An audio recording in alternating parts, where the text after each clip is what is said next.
బాబుజీ గారు ఏంటి విశ్వసనీయతకి అర్థం నేనే చెప్పా. ఈ చాలా పెద్ద పదం వాడారు ఆయన, చాలా పెద్ద పదం. ఇవాళ అన్నీ నాకు సినిమా డైలాగులు సినిమా సీన్లే గుర్తొస్తున్నాయి. రీసెంట్గా అదేది అలవైకుంఠపురంలో వాడు ఒకడు ఉంటాడు, అతను వాడు అనకూడదేమో, ఒక కమెడియన్ ఉంటాడు, చాలా పెద్ద ఆఫర్ ఇది చాలా పెద్ద షాక్ ఇది. అట్లాగే ఆయన చాలా పెద్ద డైలాగ్ కొట్టాడు, విశ్వసనీయతకు అర్థం నేనే చెప్పా అని. మరి మీరేమన్నా దాన్ని డీకోడ్ చేస్తే కాస్త జనం కూడా అర్థం చేసుకుంటారు ఆ విశ్వసనీయతకు, ఆయన చెప్పిన విశ్వసనీయత ఏంటో. అంటే ఆ విశ్వసనీయతకు ముందు పెట్టేయాలండి. ఆ విశ్వసనీయత, అవిశ్వసనీయతకి అర్థం నేనే చెప్పాను అలా. అంతే కదా మరి. అది డైరెక్ట్ గా చెప్పలేక అలా చెప్పారు ఆయన. ఈ రోజు సభలో క్లియర్ గా ఆయన విశ్వరూపాన్ని ప్రదర్శించాడంటే ఏ రకమైనటువంటి యుద్ధం ప్రకటించదలుచుకున్నాడు ఆయన, ఏ రకమైనటువంటి యుద్ధానికి సిద్ధం అవుతున్నాడు అన్నది ఆయన మాటల్లో స్పష్టంగా కనిపించింది. తర్వాత ఇప్పుడే భానుప్రకాష్ గారు చెప్పినట్టు అసలు ఈ సభ మొత్తం అంతా మనం చూస్తే ఈ రోజు కేవలం ఆయన ఇంకా రివెంజ్ మోడ్లోనే ఉన్నారు. కారణం ఏంటంటే గత నెలలో అక్కడికి 4 కిలోమీటర్లు, ఈ రోజు సభ ఎక్కడ జరిగిందో అక్కడికి 4 కిలోమీటర్ల దూరంలో ఈ చంద్రబాబు నాయుడు గారు పెట్టింది, అంటే నారా లోకేష్ గారి యువగాలం తాలూకా ముగింపు సభ అక్కడ జరిగింది, పోలిపల్లి. అవును, అక్కడికి 4 కిలోమీటర్ల ముందు వీళ్ళు పెట్టారు, వీళ్ళు తరలించారు. అక్కడ జనం అయితే అప్పుడు జనం ఏమన్నా మిగిలిన వాళ్ళు ఉంటే వస్తారనుకున్నారేమో దీనికి.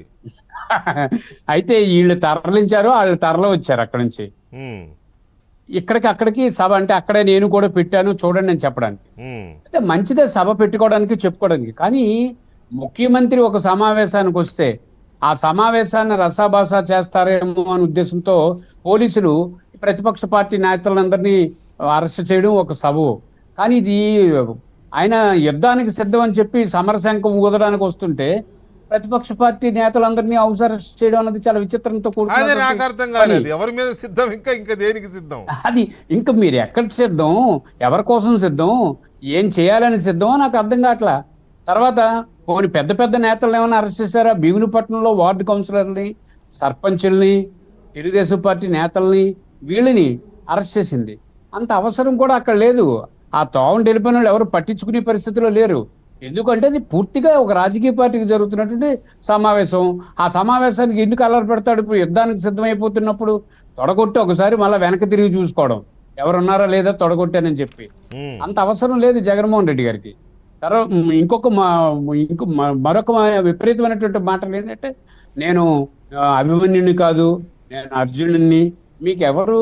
ఇప్పుడు మీరే చెప్పారు, మీరు మనకు ఒక సినిమాలో బ్రహ్మానందం పద్మశ్రీ అని పెట్టుకుంటాడు, మీకు ఎవరు ఇచ్చారు అంటే నేనే పెట్టుకున్నాను అంటాడు దూకుడు సినిమాలో.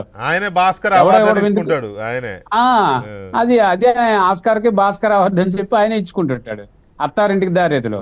అలాగే ఈయనే అర్జునుడు అనుకొని, ఈయనే పాండవులు అనుకొని, వాళ్ళంతా కౌరవులు అని చెప్పి ఎంత అవసరం లేదు ఈ రాజకీయాల్లో, రాష్ట్ర రాజకీయాల్లో. నిజంగా స్పష్టంగా జగన్మోహన్ రెడ్డి గారు ప్రజలకు మంచి చేశానని తన మనసు నమ్మితే, ఇదిగో నేను చేసిన పథకాలు ఇవి ఓట్లు వస్తాయి, ఈ పథకాల ద్వారా మీరు ప్రచారం చేసుకోండి, మనం గెలుస్తాము, గెలవడానికి కావాల్సిన ఏర్పాట్లు చేసుకుందాం అని చెప్పాలి తప్ప పవన్ కళ్యాణ్ని, పత్రికల్ని, చంద్రబాబు నాయుడిని, తెలుగుదేశం పార్టీని అంతలాగా తిట్టాల్సినటువంటి అవసరం కానీ, లేకపోతే పదే పదే దూషించాల్సినంత అవసరం కానీ ఏం లేదు.